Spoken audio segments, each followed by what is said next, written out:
Thanks for everyone joining today's Government Affairs Connection. This is our first installment of a pilot series we'll be running from August through December of this year. So I work for Elevate Rapid City and we run the Government Affairs Committee.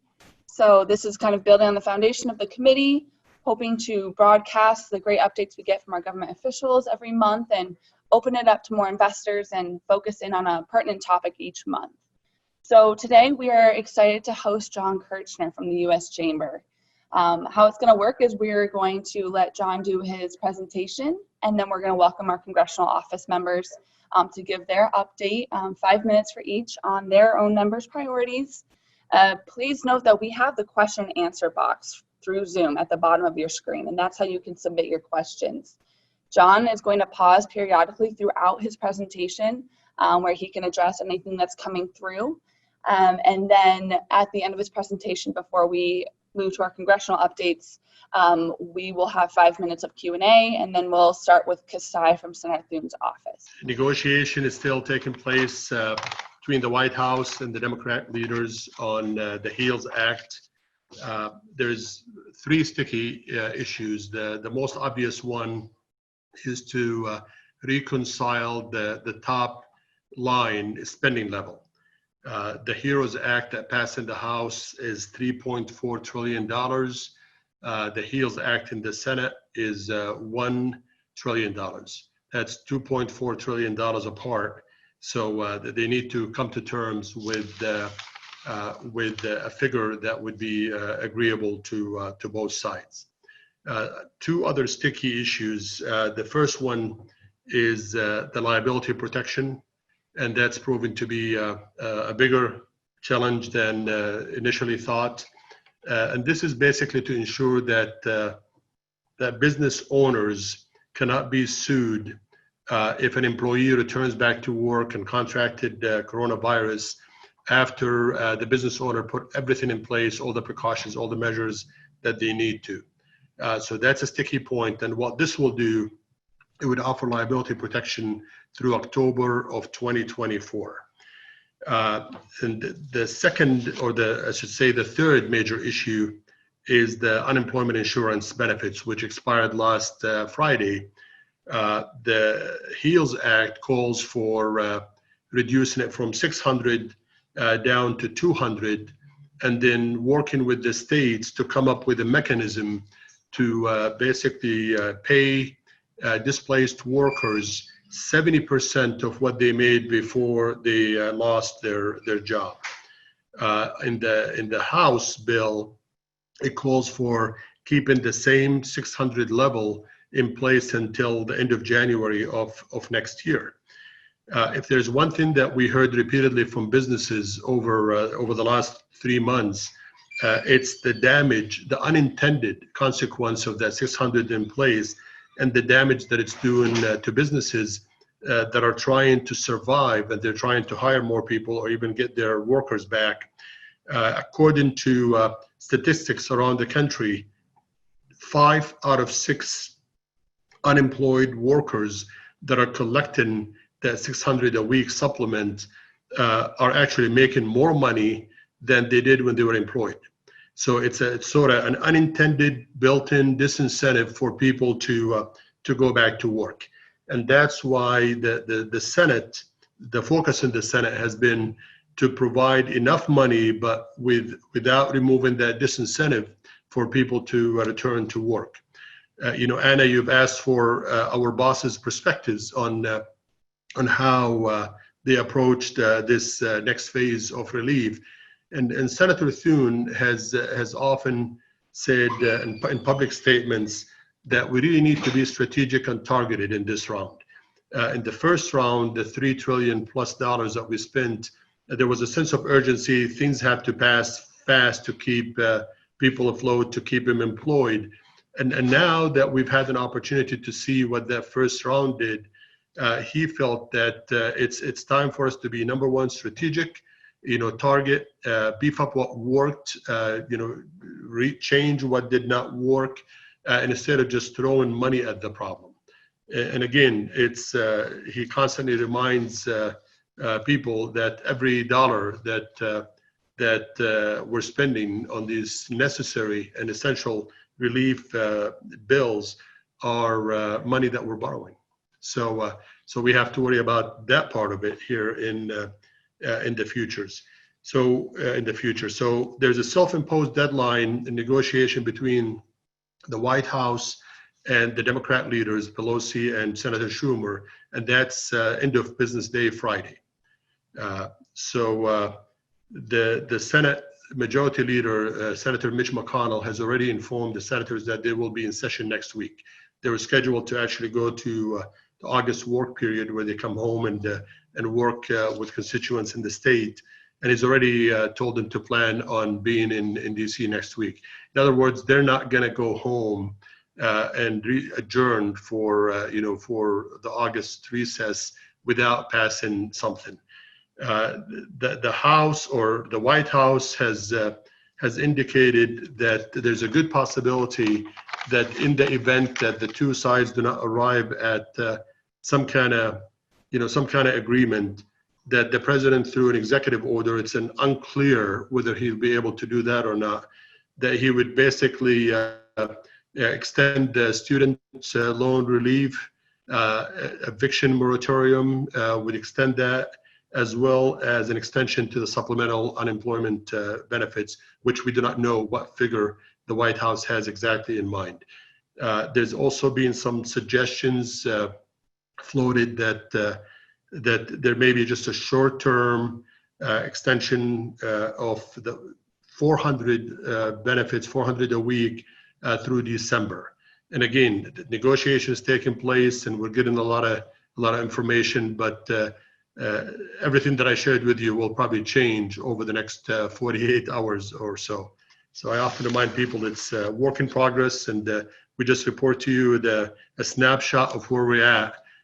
So if you hear something different in 48 hours, don't come back and just say we misrepresented the things. This is what we know as of late last night.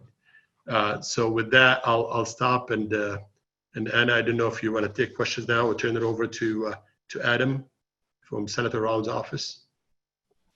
Thank you, Qusi. We have no questions that have come in yet through the question and answer box, but if people do have questions, please feel free to put them down there. Just let us know who you are directing them towards. So with that, I'm going to turn it over to Adam if he is ready from Senator Round's office. Good morning, everybody. This is actually my first time using Zoom. Very first time. And so I'm excited to be here. Restrictions on using Zoom. Senator Rounds is the chairman of the Senate Committee on Cybersecurity. And he had a hard stance on using Zoom for the longest time. So we were not able to use Zoom in any platform, whether we call in to somebody else's meeting, participate, we can't have it on Senate devices. So I'm thankful to Anna for working with us on this and letting me come here and use one of her computers. So.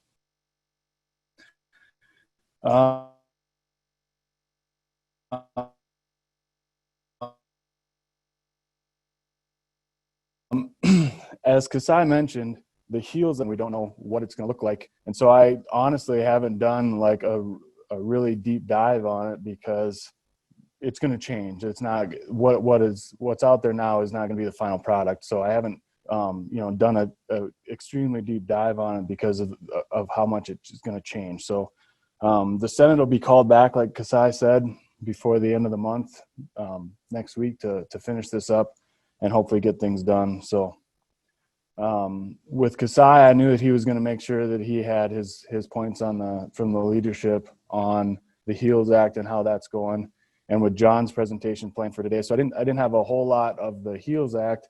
I would say that the senator is focused on that liability protection. We have, all of South Dakota basically is medium to small businesses, and so he's focused on that. And the words that John used in a little bit of his presentation was the gross negligence and willful misconduct. And that's what Senator Rounds is kind of focused on. I mean, if even before this, if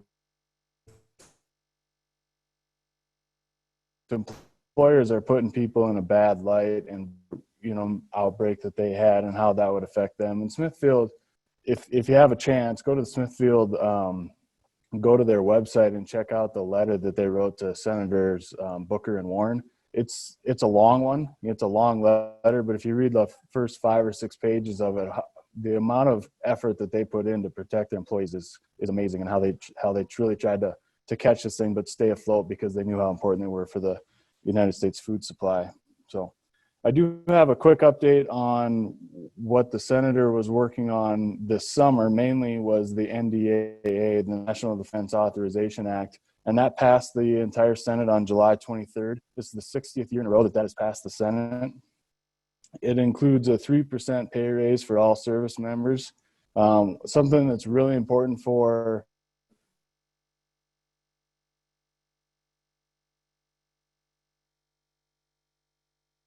Rapid City. It has specific provisions in it to increase access to military housing. Has been an issue over the past couple of years, not so much here at Ellsworth, which we're thankful for. But, this is vital for Ellsworth, especially moving forward into the B-21 bed down. So we're thankful for that. There's going to be some improved money. And we all know that there's going to be a lot of money coming in the next few years here to improve military housing and the base itself. Act, we're manufacturing home back to the United States, removing ourselves from our dependence on China, especially in the military area. So we're excited about that. The senator has talked about the B-21 bed down. We're still waiting on the EIS to get completed on that, and I know Qusi would have a lot of information on that for us, but the senator just keeps saying we're moving along, everything is good. He likes the words on time and on budget, so we'll see how long that lasts, I guess. A little bit pessimistic there on that, but we're excited about it, and the things is moving ahead, and he's constantly having talks with Air Force leadership on that, and part of the Armed Services Committee working on time. One interesting piece of the NDAA that was something that we found out during some of our casework here in the Rapid City office was funeral honors. Funeral honors program and policy was that if somebody died of a military branch, say the Navy here in South Dakota, somebody from the Navy would have to do the funeral honors. We don't have many Navy active duty service members in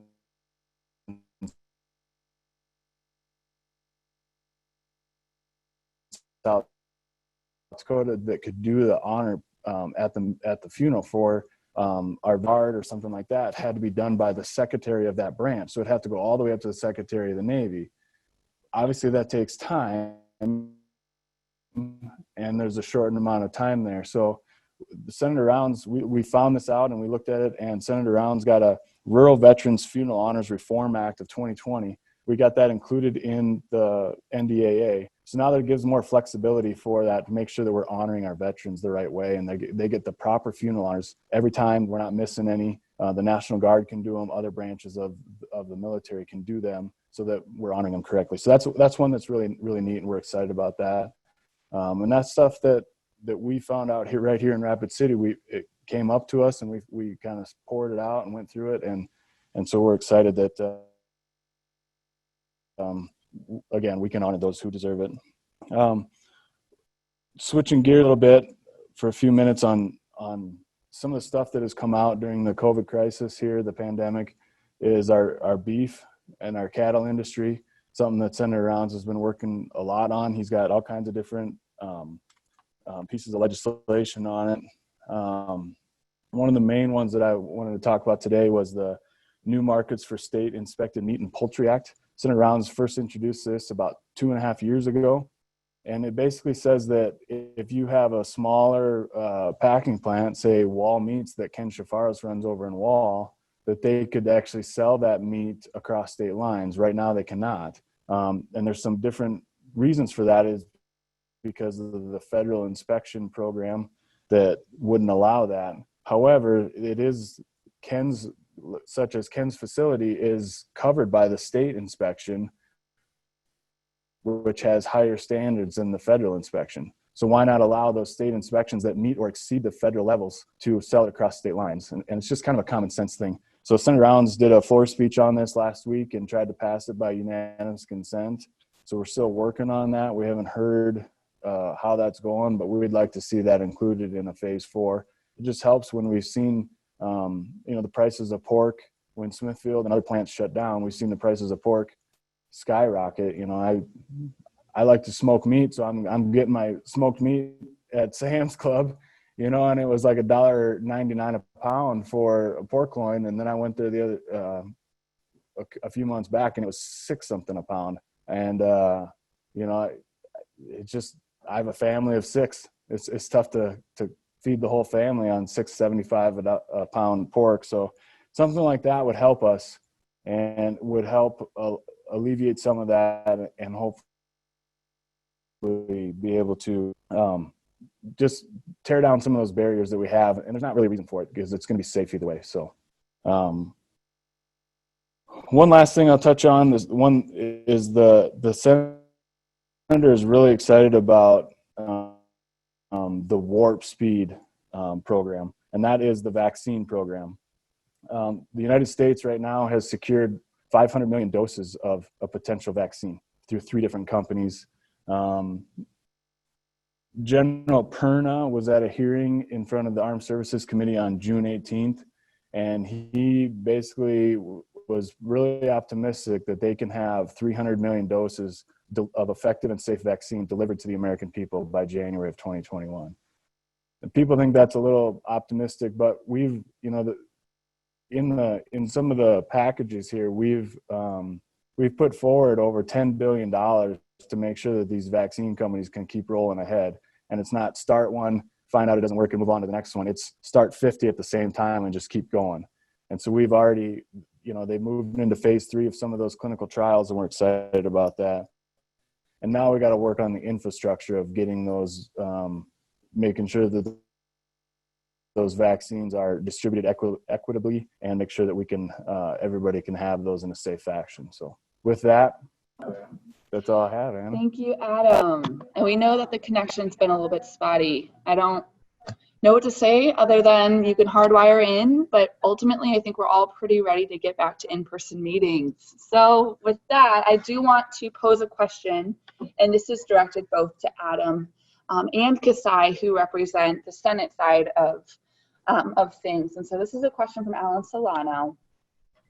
And he just wants to ask that, it appears that the Senate got themselves behind the 8 ball on having their proposal ready for phase 4. Can you speak to what caused the delay?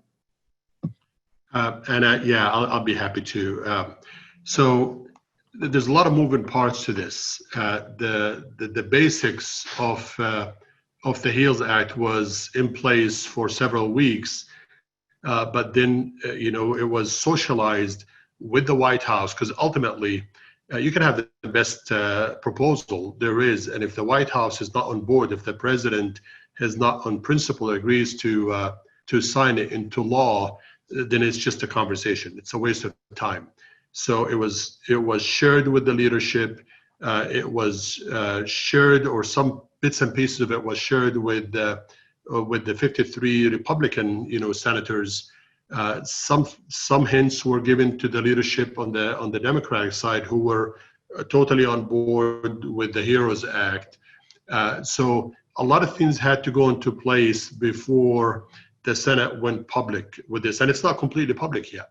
So the delay was not intentional; it was just necessary. So we find ourselves behind the 8 ball right now. I mean, that's what the appearance looked like. Look, we waited until the last minute. But the truth of the matter is that I know at the staff level, at the leadership level, this has been an ongoing work since the passage of CARES, because we knew that there's going to be a need for a next phase. But again, to try to get it right and to try to reduce the negative unintended consequence, unfortunately, we find ourselves in the situation that we are in right now. For example, one of the things that was not included in the CARES Act was the 501c6s, the nonprofits. they were excluded from participating in the PPP program, the Paycheck Protection program. And now in the new proposal, they're brought in with some restrictions. The loans are capped at $500,000. Maximum number of employees you can have is 300 to be eligible. And also no more than 10% of the revenue can come from advocacy. So there's just a lot of details, and we're just giving you the tip of the iceberg with what's in the bill. There's the education piece that we can talk about for 2 hours. There's the healthcare piece that we can talk about. But there, fortunately, and it's not a coincidence that both sides see eye to eye on many planks of the HEALS Act, and now it's just working out the differences. For example, the $1,200 per individual stimulus money. There's going to be a second round, and the difference is in the House bill, they call for $1,200 per adults, $1,200 per dependents, capped at $6,000. That's basically 2 adults and 3 dependents. In the Senate, it's still $500 for dependents, capped at $3,900. We found out, and we heard from a lot of constituents who had, dependents that are in college, but they were older than 17 that were excluded the first time. So we brought it back in. So the details of this really was it just wasn't possible to get it done in a timely fashion. Ideally, we would be having this debate a month ago, but there's just so much details, and we wanted to make sure that the bill has so much that the White House, the Democrat, the Republicans agree on, and then we can save the negotiation for the sticky points that I pointed out. So it was not intentional, Alan. It was frankly the best that they could do with the timeline, with everything else that's going on. Thank you, Qusi. And on behalf of Elevate, as a 501c6, we are excited to finally see us included in the Senate's proposal. So, okay, there is one question that's come through, but this might be able to be answered by any of our representatives. So I'm going to actually kick it to Katie Murray of Congressman Dusty Johnson's office and let her give her update. Are you ready, Katie? I am, thank you. First, I just want to say, Adam, welcome to Zoom. Hopefully we will outgrow the need for it, but I don't know if that's going to happen anytime soon. But I'm going to back up a little because we've mentioned the House bill. And I just want to say, I mean, the HEROES Act, this was passed at the very end of May. And so the fact that nothing has moved on it, I don't think is necessarily that it was behind the 8 ball. I think it goes to show a little bit that the HEROES Act had a lot of stuff that didn't necessarily relate to the COVID crisis. And so it wasn't a bill that the Senate could easily pick up and just, take apart. They really did kind of have to start their own bill. And, when we were even in May, did I say March? It passed at the end of May. In May, when we were looking at, what would a phase 4 look like, any bill for the COVID crisis, Dusty was like, I want it to be, he kind of had 4 priorities. He's like, I want it to be targeted, I want it to be fact-based, I want it to be temporary, and I want it to be fiscally responsible. And that's why he ended up not voting for the HEROES Act, because a lot of it was kind of major changes that weren't just temporary. They would have changed how we do things for a very long time. And a lot of it also wasn't very targeted. When you look at what they passed originally in the CARES Act, they really did. Nobody's ever done this before, so they had to be as quick and as broad as possible to help as many people as possible. Well, if you're a doctor and you have a patient, you try to help as quickly and as fast as possible. And then once they stabilize, then you can be a little bit more deliberate and a little bit more detailed. And, that was really how Dusty looked at these bills. And so that's just kind of a really broad overview of where his mindset was coming from when he was considering these bills. Now, fast forward a little bit to this Senate bill that they're considering. I think maybe a month ago, Dusty sent a letter to leadership outlining his priorities. And so I'll just run through those really quick. The first was agriculture. And in the Senate bill, they ended up with about $34 billion for the secretary to respond to market impacts. And so Dusty's supportive of that. Another one of his priorities was helping livestock producers and processors. Adam touched on this pretty well. There's been a major crisis going on in this field as well, but ultimately, all of our bosses kind of have an idea of how you could help fix this, whether it's, you know, helping smaller packers or overtime and things like that, or, you know, selling across the border, different things like that. And so ultimately, the Senate bill did include a few new authorities here on the Department of Ag's ability to respond to livestock and poultry producers. The other priority, Dusty said, was ethanol. This industry's been hit pretty hard, and we don't hear about it as much out here, but East River, it's definitely a priority. There's ethanol places in a lot of really rural communities, and so they've been hit pretty hard by this as well. Ultimately, the Senate bill didn't include something specific, but it did say support for agriculture producers, growers, and processors. So the fact that they included processors probably insinuates that there's a little bit of assistance there, or a little bit of flexibility. Another one, obviously, was the Paycheck Protection Program. This is absolutely a vital industry, or a vital program that has helped keep businesses connected to their employees, and Dusty supported continuing this program. The Senate bill did include, the last draft I saw was an additional $190 billion for the Paycheck Protection Program. And it also made a lot of those tweaks that we learned from the first round of, you know, places that randomly got left out, or what could work better as far as the loan terms and loan forgiveness and things like that. The other one was the unemployment compensation. We really did hear from a lot of businesses, especially this summer. Initially, we didn't, but this summer, a lot of businesses who were like, I'm trying to open and I can't get my employees back because they're making more on unemployment. And that's absolutely not something Dusty supports. He talks about this all the time, that he thinks work has dignity, and he always is supportive of work requirements or different things that you could change in different welfare programs. And so this was probably his biggest thing that he didn't love about the CARES Act, and he definitely supports rolling this back and the 70% of what they previously earned. I did see Marta's question. Let me pull that up again really quick. Katie, I haven't read. I was gonna let everyone have a chance to address that, if that's okay. Sounds good. I won't jump ahead. The last thing that Dusty had outlined in his, two more, sorry. After the unemployment compensation, he mentioned the liability protections. He absolutely supports what the Senate bill says and what John was mentioning earlier about how we want to be able to protect businesses from being sued if they're trying to do everything right. And finally, the last priority that he outlined was telehealth. And you've seen a lot of talk about this actually in the past couple of weeks. Dusty, the president did an executive order on telehealth, I think last week.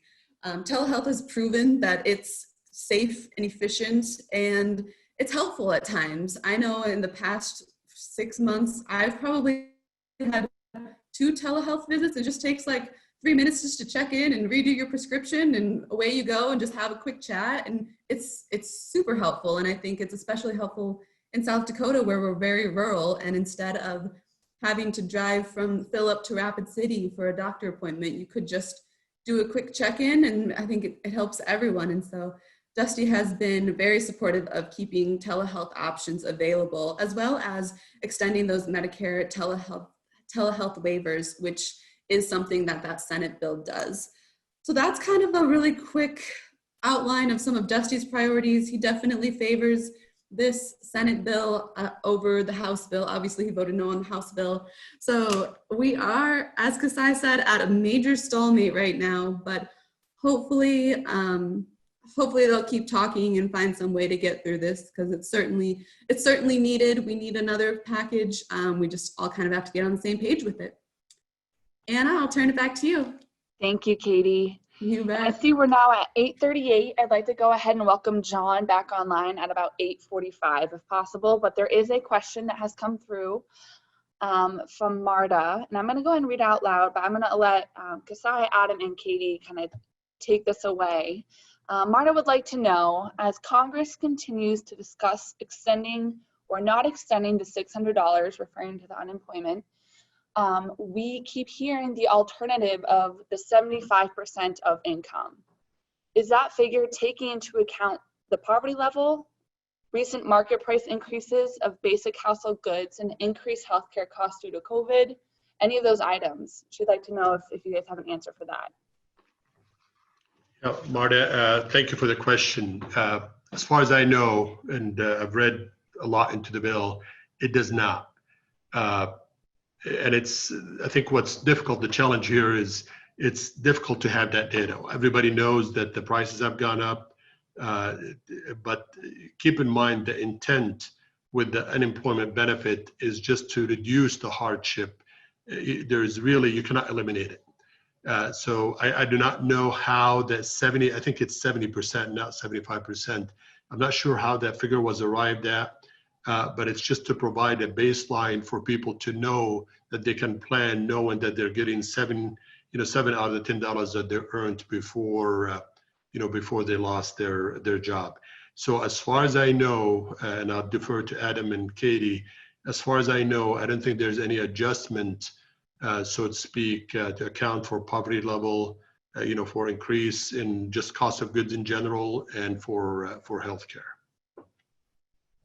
Absolutely. That's my understanding of it as well, is that it just takes whatever you were previously making a month, and it's just 70% of that is what you would receive. And I think Qusi said it beautifully. It's not meant to make up for everything. It's just meant to ease the hardship a little bit.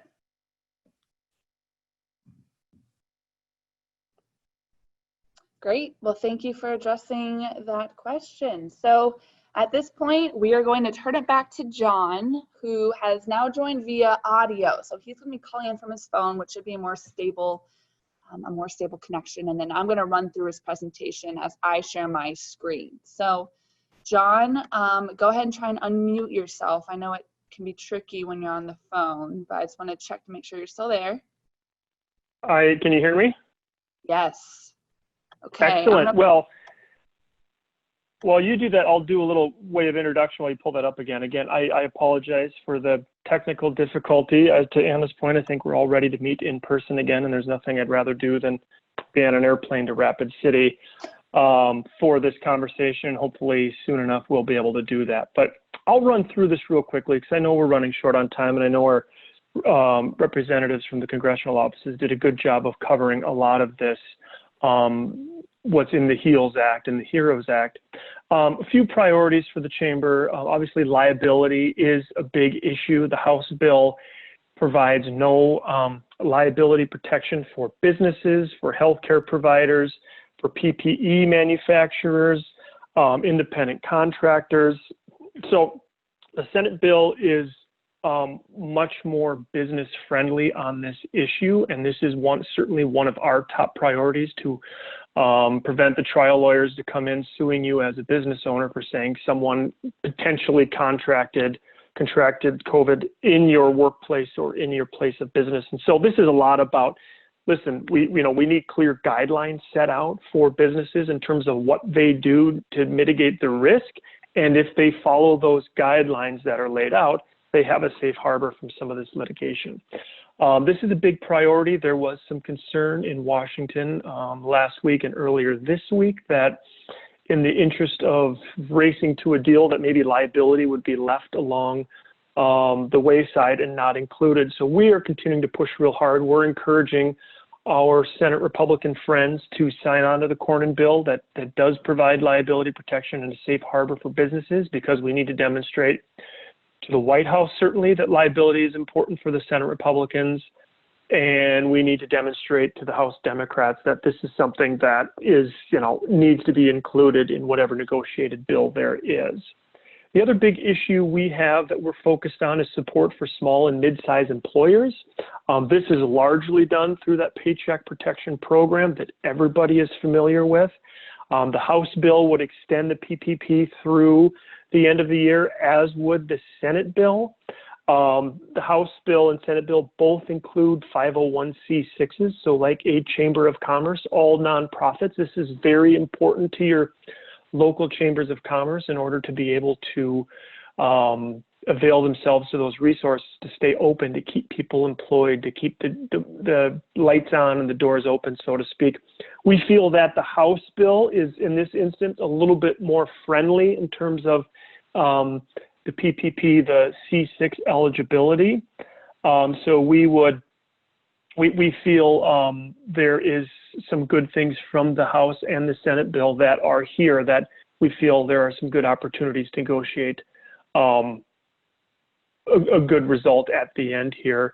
In the House bill, there's no provision for a second round of PPP. On the Senate side, there is an authorization for a second round for this program up to $190 billion, which would be good and which is needed, especially if we add these nonprofits in. There's going to be an increased demand for those resources.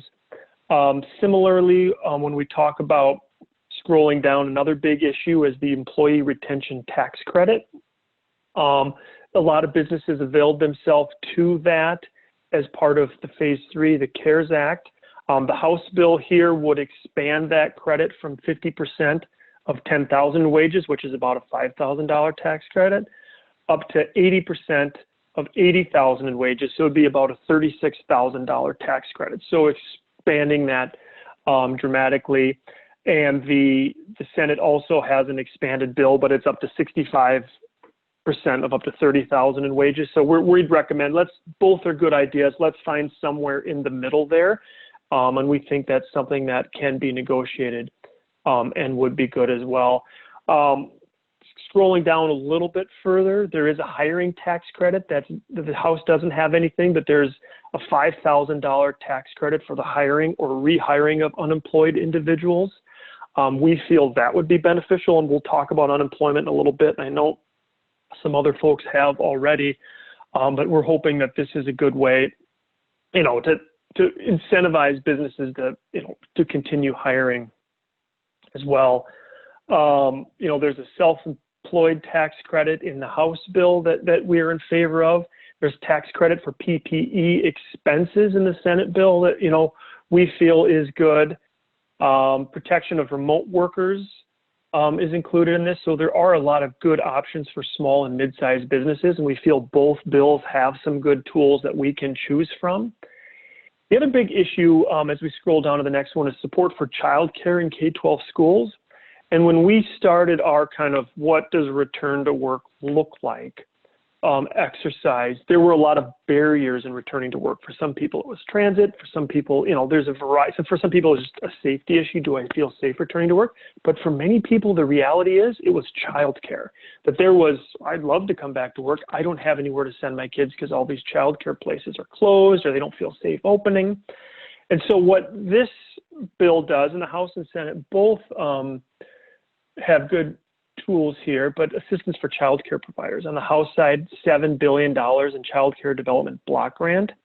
On the Senate side, there's $10 billion in kind of a back to work child care grants in terms of providing financial aid to reopen and maintain operations, because the reality is, again, if we're going to go back to work, we need somewhere for our kids to go for child care. And so we feel that there are some good opportunities here, and both the House and Senate have some good tools in the toolbox here.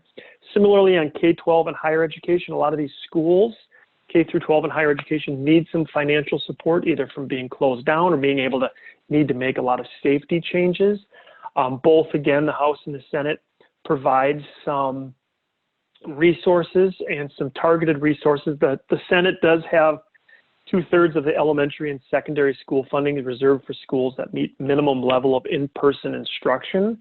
We feel that we like the Senate level of funding, but we want a little bit more flexibility in assessing and using the funds, and maybe we don't need that 2/3 set aside for in-person instruction, because we just don't know what schools are going to look like, and COVID, what that's going to mean for in-person instruction. So we feel that both again, have good resources behind, but we'd like a little bit more flexibility in how the schools and states can use those resources.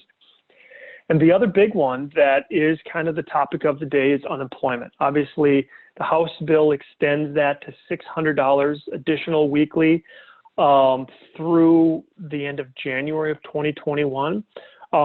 We're much more in line with the Senate. We do not believe, and I know this was discussed earlier, that someone should get paid more to be unemployed than they are to be working.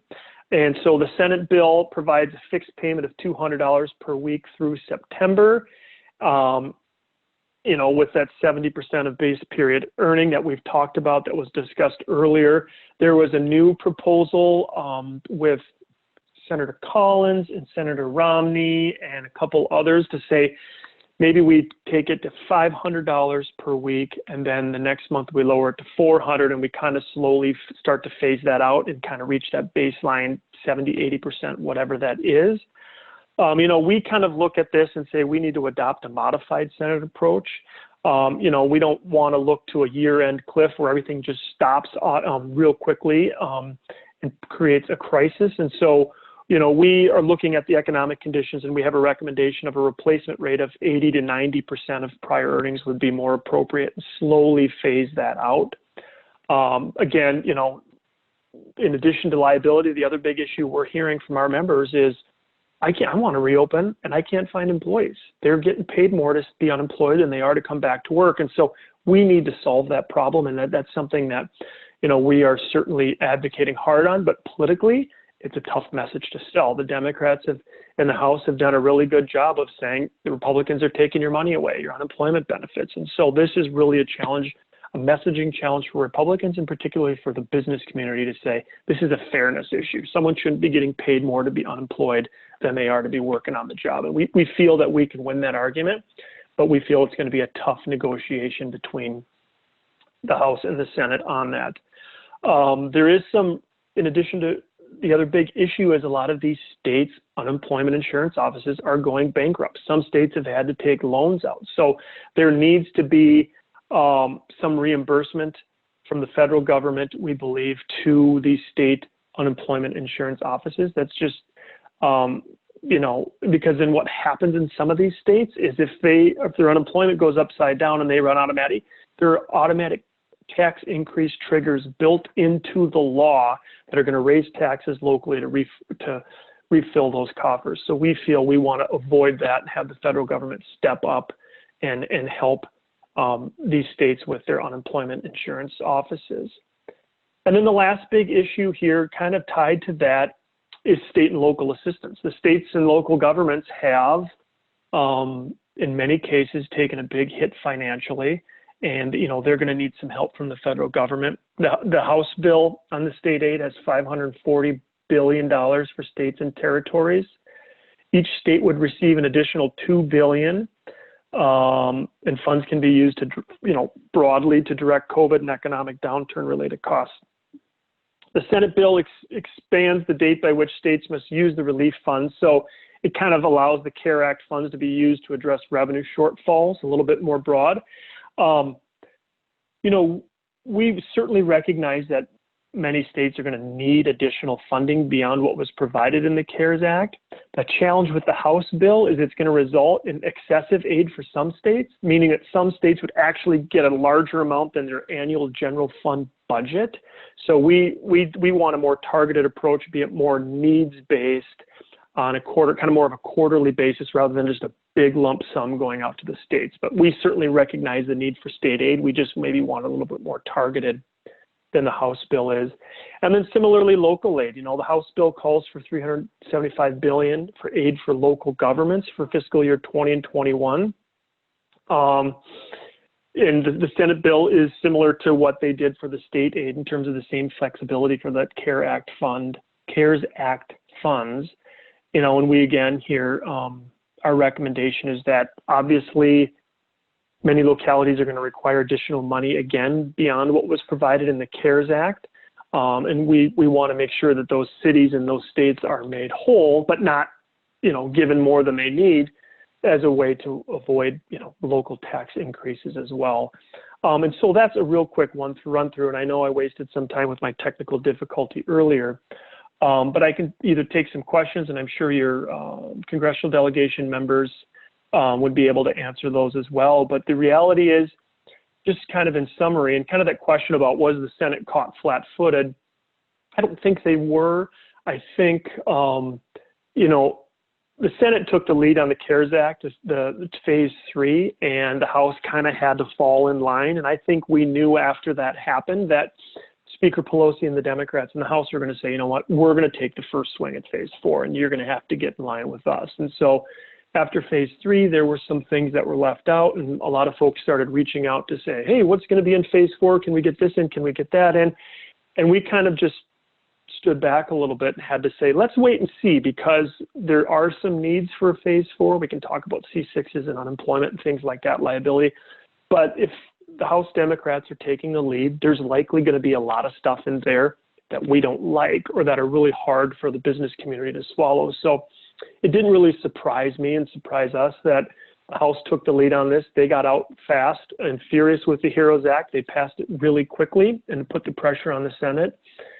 And now it's kind of a negotiating game where it seems the White House is negotiating with Schumer and Pelosi, and the Senate leadership right now is kind of waiting to see what kind of deal they come up with. And then Mitch McConnell's going to have to try to sell it to his members, which is going to be a challenge because, like I said earlier, the Senate bill is $1 trillion. The House bill is $3.5 trillion. And I think the Senate Republicans had a hard time getting to $1 trillion. There's a lot of Senate Republicans who thought that was too much and they wanted far less. And so there's a big gap there between that $3.5 trillion in the House and the $1 trillion in the Senate. And I think the majority leader is going to have, and leadership is going to have a hard time selling a big jump to their Republican members. So while I know they're working on a deal and they're keeping everybody back and no one's going home, I think it's still going to be a heavy lift, and there's probably going to be a lot of angst and blood in the streets, so to speak, as this negotiation goes on. So with that, I will hand it back to Anna or whomever if there's any questions or to continue with your program. All right, John, well, thank you. I know you covered a lot of information there pretty quickly, so thanks for being able to pivot. We don't have any questions that have come through. I'd like to know though, and I guess maybe I can connect with you offline, but that's a really helpful document. So if possible, I'd like to be able to send that out to our participants so that they can look into that a little bit more. So if that's possible, I'll send that out to everyone after. Other than that, that's all that we have. I'm just going to do some quick housekeeping. If anyone has any questions, though, feel free to send them through and we can address that before we close at 9 a.m. But generally, I just want to thank everyone for attending today and, of course, for their steadfast patience as we deal with our technical difficulties. So I just want to say that we'll be doing this again early September. Again, we're transitioning our Government Affairs Committee meetings to being the first week of every month on Thursday mornings. This way we can get some more meetings in throughout the year and not canceling for holidays. So our next Government Affairs Connection will be Thursday, September 3rd at 8 a.m. And we will be announcing our next presentation shortly. As you know, this is a pilot series that we intend to turn into a in-person breakfast forum once we're able to meet again. So this will allow for more dialogue, conversation, networking, again, that in-person connection that we really appreciate through our Government Affairs Committee meetings. So just along that line, we will be sending out a really quick survey after this for everyone that attended. I'll be bracing myself for some of the comments about, I'm sure, the connection, but please let us know how we can improve. Let us know who you'd like to see give a presentation in this format. We'll really appreciate anything that you have to share. Again, this is a pilot series, so we would like to make improvements and really use this time to try out a different format to reach more people in our community. So other than that, I see no questions that have come through, so I want to thank, of course, John Kirchner from the U.S. Chamber, and then Katie Murray, Adam, and then Qusi as well for being online. Deborah, who's our chairperson of the Government Affairs Committee, I just want to turn to you quickly to see if there's any lasting comments you'd like to share. No, I'm just glad that you said that it was September 3rd. I'll get that on my calendar, and I hope everyone does too. Thank you. All right, with that, everyone, thanks for joining. You have my contact information, so feel free to reach out. And again, keep an eye out for a quick survey to come through your email. And with that, have a great rest of your Thursday, a great Friday, and a great weekend. Thanks, everyone.